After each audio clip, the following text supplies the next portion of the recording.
Kita sangat memahami bahwa sampai saat ini pendekatan masalah COVID adalah pendekatan pandemi, bukan pendekatan perang biologi. Jadi penanganannya masih pendekatan kesehatan, bukan pendekatan perang, di mana cara menyelesaikannya bukan hanya masalah kesehatan, vaksin, vitamin, dan alat kesehatan, tetapi lobby politik luar negeri plus tukar-menukar alat tawar lainnya. Karena itu bagi New Mind masih meragukan akankah masalah pandemi ini akan jadi singkat jika menggunakan pendekatan seperti ini, pendekatan pandemi. Yang jelas sudah hampir tahun kedua pandemi ini berkuasa, belum juga menunjukkan COVID bisa dikalahkan. Jadi kira-kira apa yang terjadi dalam sisi bisnis di tahun pandemi ini oleh New Mind dikategorikan perang dunia ketiga. Yang jelas sabuk pengaman harus kencang terpasang, kantung oksigen bisa anjlok di depan Anda setiap saat, kemahiran pilot dan kopilot dan para kru kapal menenangkan penumpang dan membawa pesawat sekarang sedang diuji. Lalu kita sebagai pebisnis, kita mau bermain baru atau mau mengembangkan apa yang sudah ada yang kita bangun? Di saat turbulence ini bisa ambil posisi diam atau menyalip. Baiklah, bagaimana kalau kita lihat filosofi bisnis terlebih dahulu tentang kebutuhan. Kebutuhan dasar sampai kapanpun akan ada. Kebutuhan sandang, pangan, papan itu kebutuhan utama. Kita ingin menjadi trendsetter,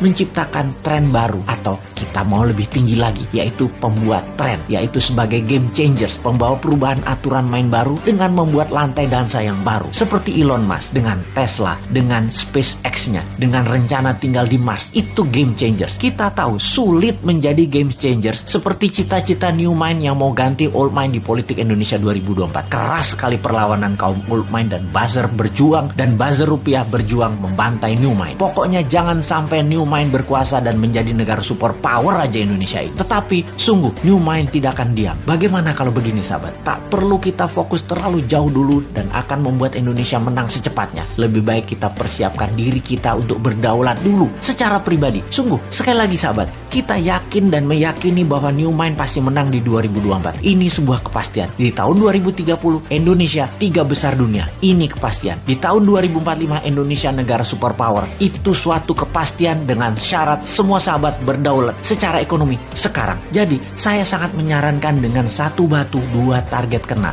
yaitu Anda pintar, Anda paham, Anda makmur, dan bisa membantu sesama. Sahabat, jika Anda membeli video narasi Bosman Sadar Kaya Advance atau Road to Billionaire atau keduanya, maka di masa pandemi ini Anda bisa belajar merubah mindset dan memiliki bekal ilmu baru untuk sarana sukses Anda. Dan tak kalah penting, keuntungan penjualannya adalah untuk rumah yatim Indonesia yang di masa pandemi ini berat perjuangannya kalau sendirian. Sahabat, terima kasih atas keputusan Anda untuk belajar, membeli, dan membantu sesama. Salam hormat.